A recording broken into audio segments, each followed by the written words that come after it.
Hello everybody, good morning ulit. Mag-ano na naman tayo. Ang gagawin natin ngayon, mag-ano na tayo, mangtupi ng mga damit. Manupin na naman tayo sa mga damit kasi na tuyo na. Ilang days pa na to na, mga 3 days na to. Galing sa paglapat, tapos ngayon pa natutuyo dahil laging umuulan dito. Laging nag-ulan dito. Natuyo lang ito dahil dito sa loob siya. Natuyo dito na to sa loob, natutuyo. Kasi wala kasi tayong dryer. Kasi kaya dito na lang to natuyo sa loob. Tupiin natin kasi malamok sa lamok pag madaming hinangin sa loob ng bahay. Kaya kailangan natin tutupiin. Diyos ko to. Dito tayo magpi.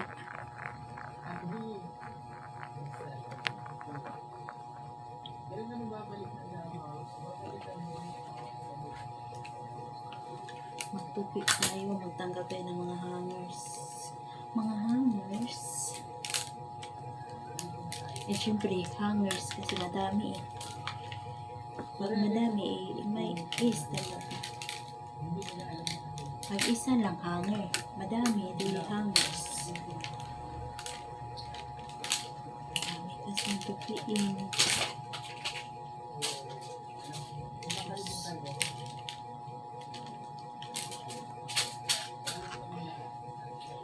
Tupi na lang tayo kasi pagkatapos laban na naman. Maglaba na naman tayo. Walang katapusan, paulit-ulit ang gawain.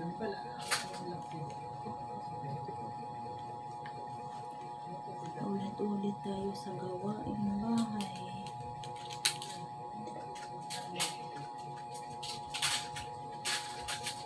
Ito naman talaga yung natin. Sa pangbahay tayo.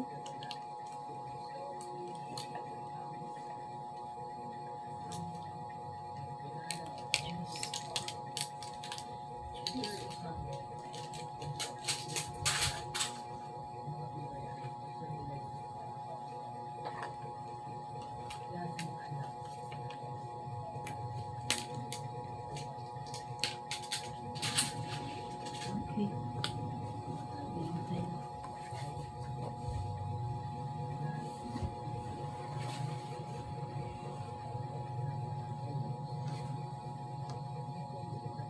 While tayo magbibideo, tupi tayo para may tayong trabaho sa isang araw. Kasi na to.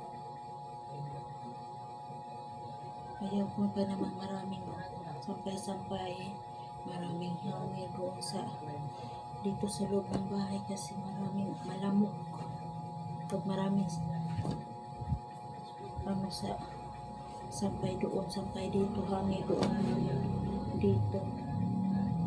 Hindi ko lang kasi maraming lamok na malapit. Maraming lamok na malapit. Pag maraming hangin, hinahangin.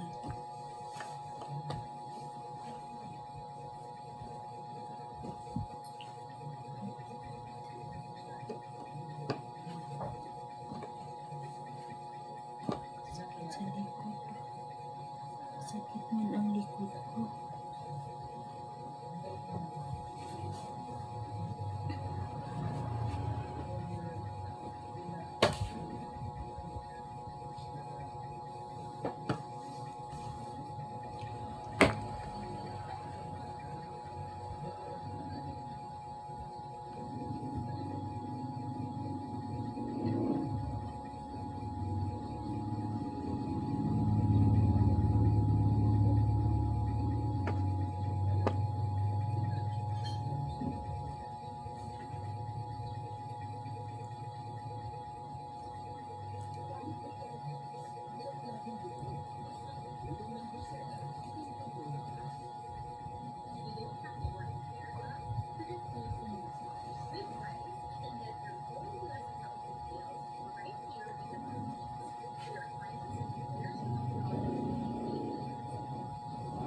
Maghambas.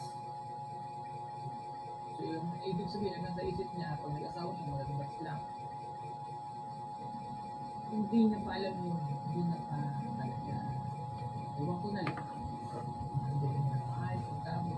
Kasi ngayon yung feeling niya, still love. Feeling niya yung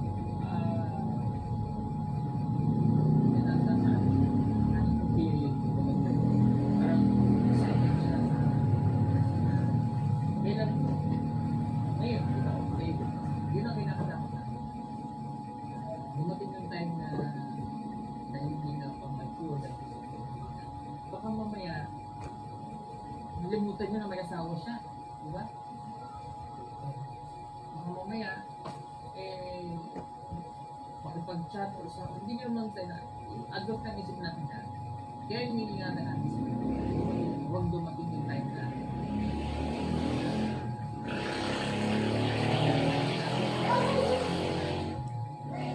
yung talaga yung kaya inaano namin na sana stay mo naman sinumita wala hindi na muna po yung sinumita para makapag-isip mo yung bata kasi baka magulan yun yung inaano ko ito if you're watching na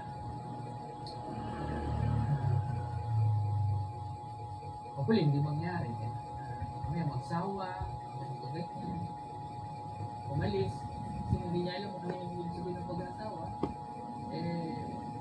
kasi sino naman ang makachat umubulo huwag mangyari kaya yun ang naano na ako sa'yo sa ganda natanggapin mo kung ano siya kung pagkataon mo yung pagkakalit dyan hindi ako na ako sa hindi ko ano wala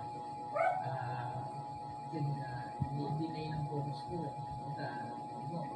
pag ikasal kayo hindi na yun yung focus talaga ang focus ko mas nagigit na lang na pagkayo na sinasabi na yun na yun Uulan na naman.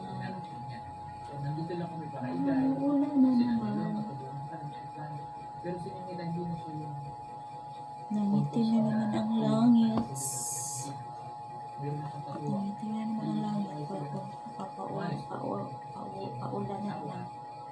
Tadaan niya. Sustan ko kanya. Yun na nga lang, pag dumating yung time, isip mo hindi tayo magbago. Yun ang inaano. Makita niyo naman, katulad yung vlog. Sa mo, yung lahat doon. Ay, Diyos ko, Lord Jesus name.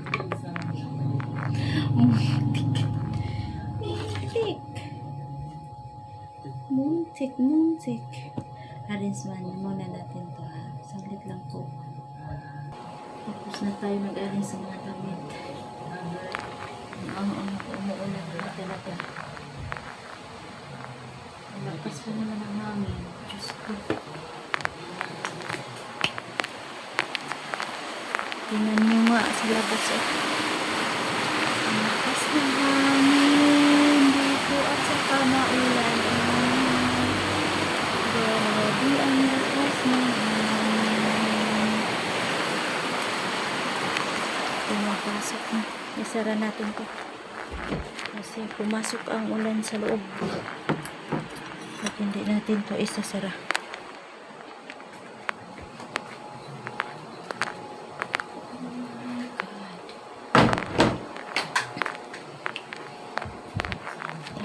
Katakot ang hangin. Hanggang dito na lang po tayo mga kamins. Mga kamins, dito na lang tayo. Diyos. Paki-share na lang at saka subscribe po. Thank you.